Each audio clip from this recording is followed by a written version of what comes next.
Hi, I'm Pep Rosenfeld, and I welcome you to this Salesforce Leading Through Change episode, this one focused on financial services. And we're going to be focusing super duper closely because this whole episode will feature an interview with Michael Hardwick, who is the head of digital channels and CRM for Arbejdernes Landsbank. AL is known for being customer-centric, which is great news because it has never been more important to deliver great customer service. But how do you use data to personalize advice, to offer services surrounding significant life events, and to build customer loyalty? And most of all, how do you do it all remotely? Well, these are the questions we're going to dive into and more as we jump into this interview. So enjoy this episode, and I'll see you when it's done. Welcome everyone to this FinServe episode of Leading Through Change. It's titled How to Grow Customer Trust by Seamlessly Engaging Across Both Human and Digital Channels. And today we have this session with Michael Hardwick from Arbejdernes Landsbank, who I will introduce properly in a moment. My name is Sander Daniels. I'm responsible for financial services in the Benelux, Germany and Nordics.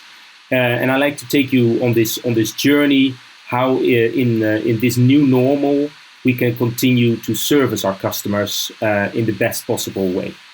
Before I get started, a quick forward-looking statements, notification. There may be forward-looking elements in this presentation, and don't base any buying decisions of stock on that. When we look at today's world, we see these type of statements from, for example, the founder and chairman of the World Economic Forum, that in the new world, it's not the big fish which eats the small fish, but it's the fast fish which eats the slow fish. So it's really all about innovation. It's about time to market. It's about efficient processes.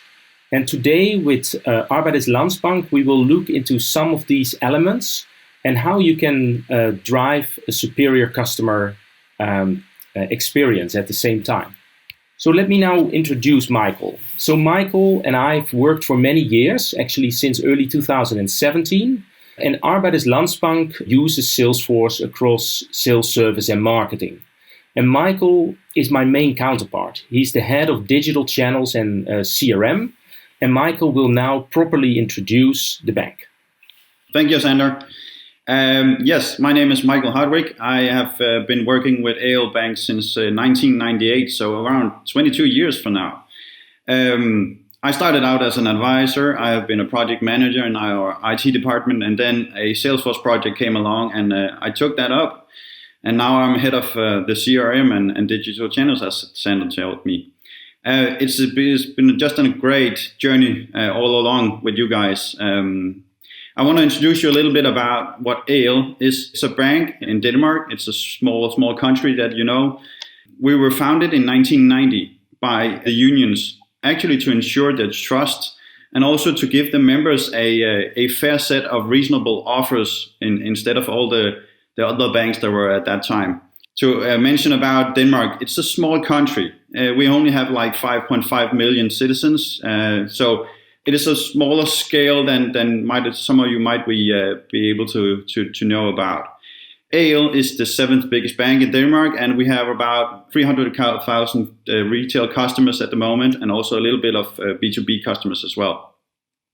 One of the things that we have is that we have around 71 branches covering the most of Denmark. And to do that, we have 1,100 employees. The last thing that I want to tell you about a little bit is that we are not listed on the stock exchange. But I know that we're going to get into that later on, why I emphasize on exactly that little point. Hey, Michael, it strikes me that, only 1,100 employees, if I may say so, 71 branches. That seems quite a lot of branches for a relatively small bank. Does that mean that AL has really suffered in this new normal, whereby you probably had to close all your branches?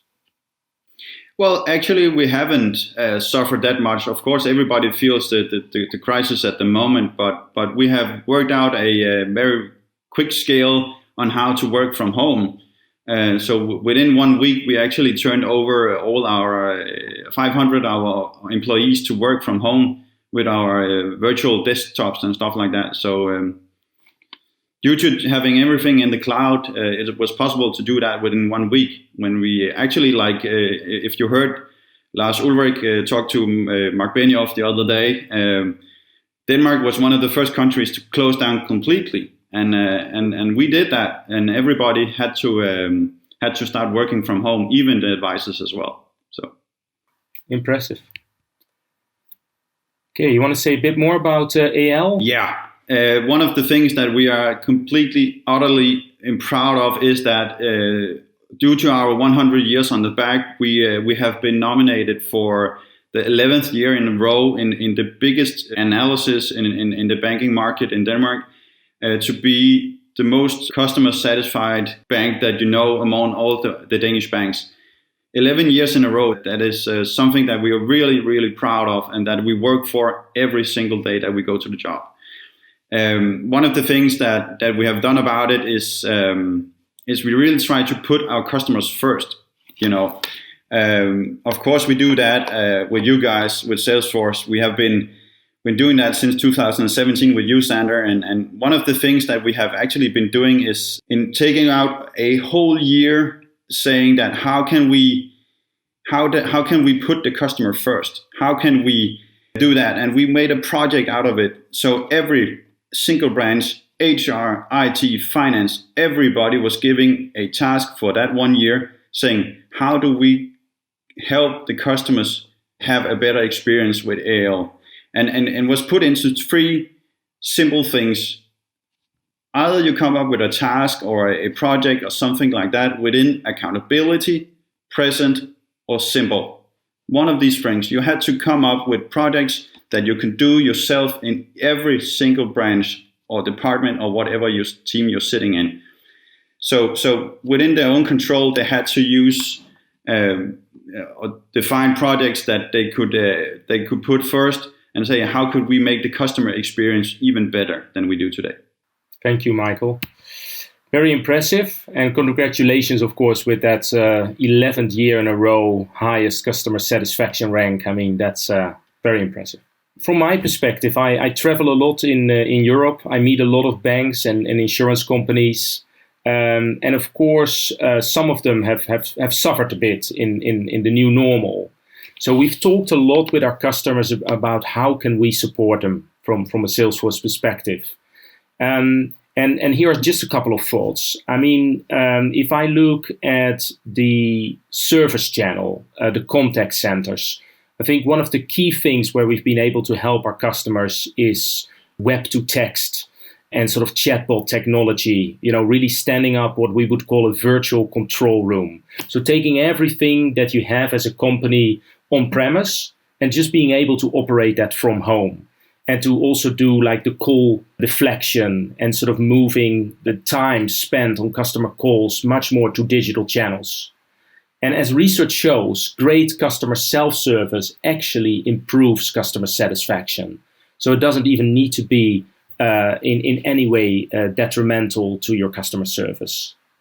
Now, of course, Salesforce as a platform helps the collaboration between the various teams, and whether that is on-premise, if you like, in the office or from home, for us, it doesn't really matter. That's the great thing about cloud.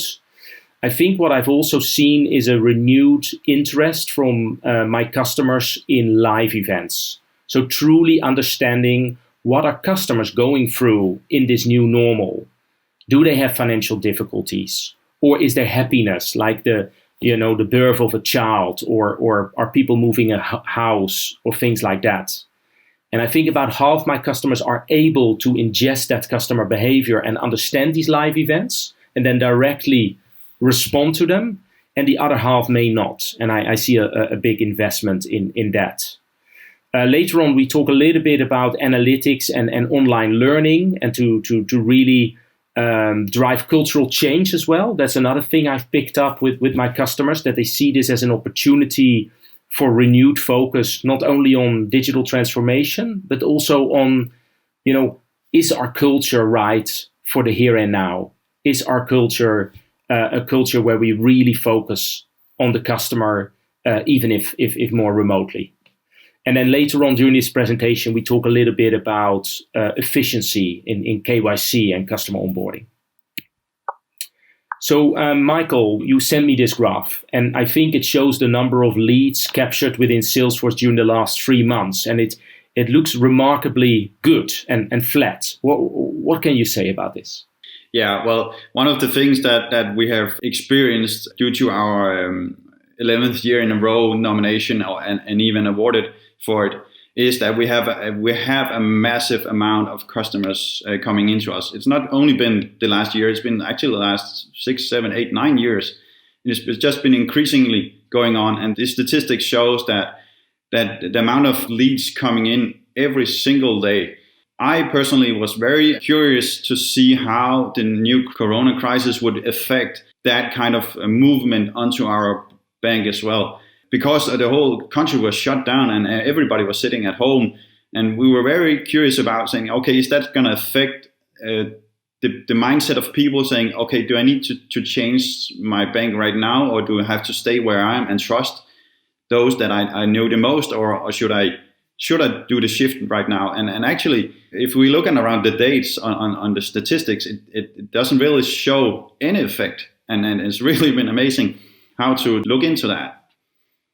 Wow, it's a testament to how quickly you were able to stand up, the working from home situation with your employees and continuously provide the service they expect from you. Yes. And Michael, another graph that we've been looking at together is AL obtained about 6 times as many net new customers than the average of the next 9 banks. Now, it begs the question, why? How were you able to onboard so many net new customers successfully in the last 12 months? It's a good question. We have of course been looking into what is it that make us so successful that we are right now, and I think one of the things it comes down to is that our CEO has a phrase that he always uses when he's asked, that during the last years, and this goes all the way back to the financial crisis, we have one expression that we live from is that we do not send one single customer out the door without knowing why they bought that product they have. That comes back to my point about us not being listed on the stock exchange. That of course we have what is called shareholders who expects a return on their investment. But being the unions who owns us, they kind of want a certain way of just trusting that their funds is in good hands, and then we give a reasonable offer to their members. And that said, we can be focusing more on how to drive our advisors to make the customer experience better than focusing on KPIs. And all that just comes out to that the customers feel a very welcome service when they're in contact with us. We really do a lot of work on how to give them the best experience they can have ever. And people just talk with the neighbors, they talk with their friends, they talk with the family. And what you see right now is just recommendation on recommendation on recommendation. And that, I think that is why, and that is the explanation of why we are so successful. We have been focusing on how to give them the really good experience, and now that pays off in a very tremendously good way. Very interesting, Michael. And I was also discussing this with my FinServe team, and what we expect after this sort of new normal, as we call it, has settled a bit, is that a group of banks will go into extreme digitalization and will want to copy the neobanks, and everything needs to be digital, close even more branches, etc. But we also expect a counter movement, because I think that there will be organizations that realize that good customer service and a healthy blend between the human element and the digital element is actually a very good thing. And certainly if you can then support your employees with guided scripts, with next best actions, with a bit of AI to help them propose the right things to their customers, and a bit of customer self-serve to make it even efficient as well, then you might have the best of all worlds. And it seems that the blend of choices that AL has made in this respect clearly pays off. Yeah, thank you. Let's look at a few more things. So we're going to look now at how AL drives the customer experience. And we've selected 3 areas. We're going to look at engaging the right prospects. We're going to look at the customer onboarding and servicing through a digital portal.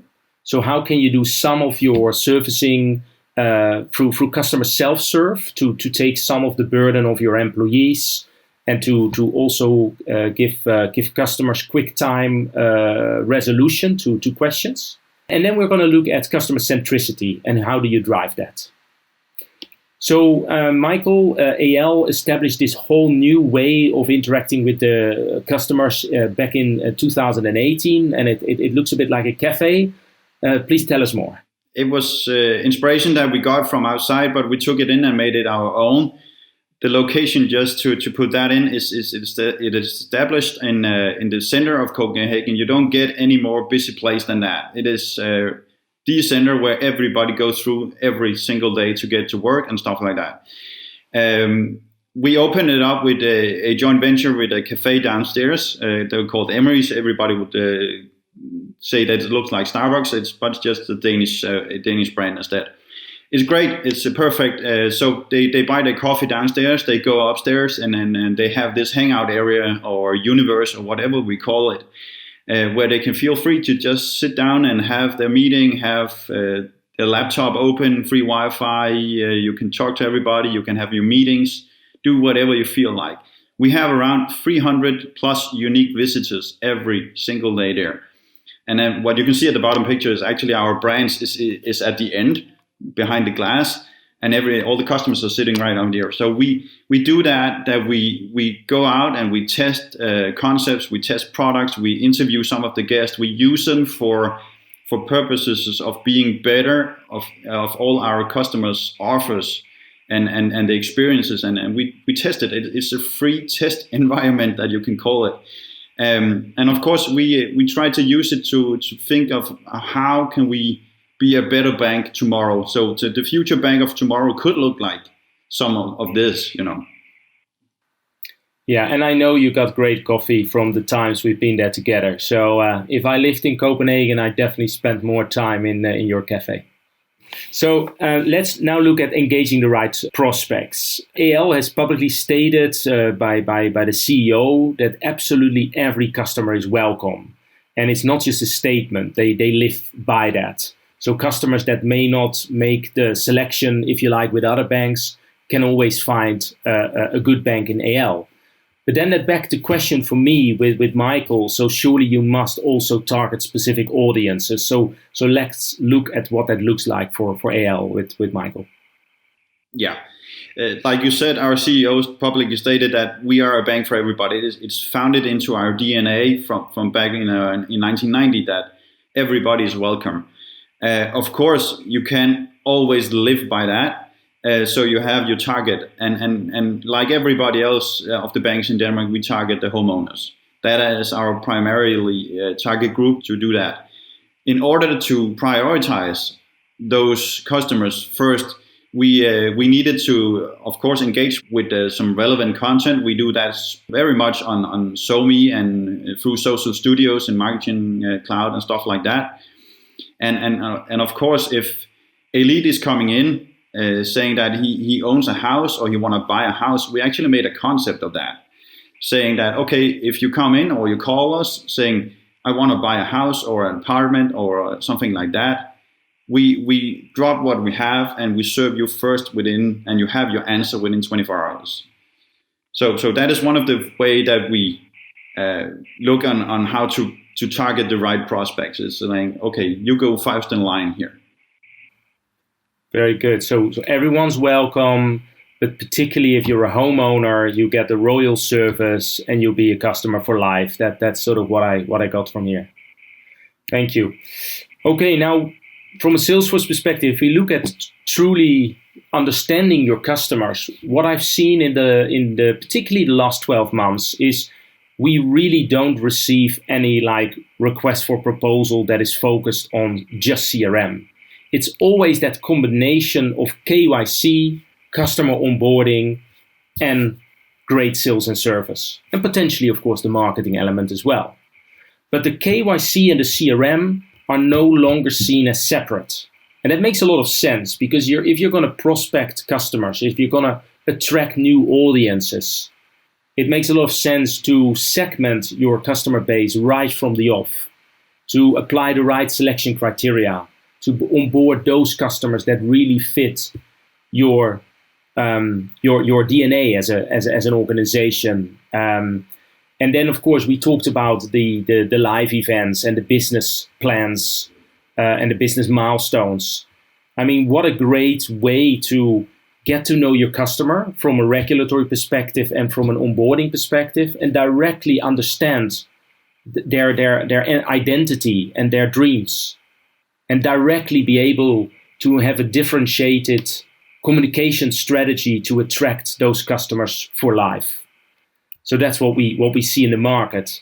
Now, Michael, we've talked about this a lot, and I think AL is on its way to release a customer onboarding proposition that's more of a digital proposition.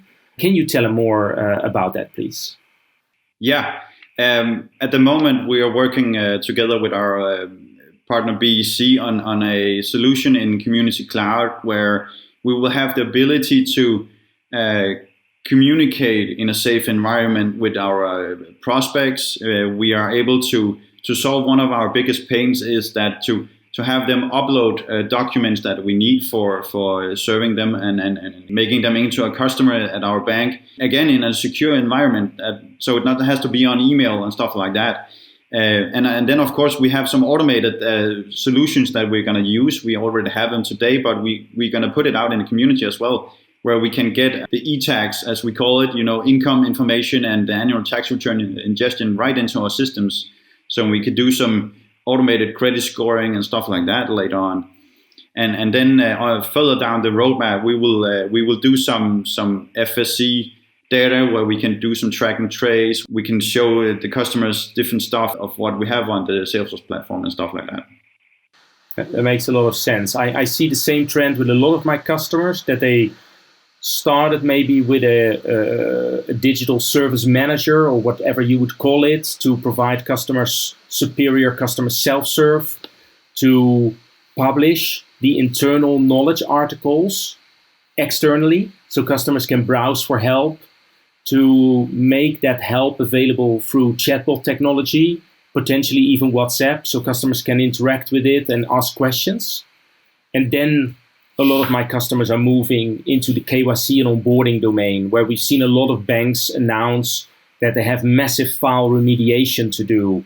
And at a mid-sized bank in the Netherlands, for example, they're currently hiring another 1,000 operations people. So 1,000 people, that's 100 million extra cost to the bank. So it's a big theme in the market. And once you've got that capability in-house, extending it to your credit processes or insurances in terms of claims, for example, is a very obvious next step. So I don't see this trend stopping anytime soon. Okay, now let's look a little bit at what customer centricity looks like. We talked about really understanding your customers. We talked about reimagining your process layer and to really create this unique brand. And Michael's been telling us how they do that at AL, and that they give each employee the responsibility to do whatever is in their power to drive a superior customer experience. And then as a bank to be awarded for the 11th time as the most customer-centric bank in Denmark, it just shows it works. So on the one hand, these are almost simple things. On the other hand, it is very much cultural related. So I think this again sort of puts the emphasis also on company culture. What can you do as a large FinServ company to have a culture that is truly customer obsessed? Where everything is around that customer and everyone has it in its strategy. And then again, some of us are apparently much better at it than others. So it is about that execution. Now to round off this session, I think driving a very customer-centric culture also helps if it's really supported by the learning in the company. And we've seen a lot of the customers in financial services invest in great online learning. Now, as most of you know, within Salesforce, we have Trailhead.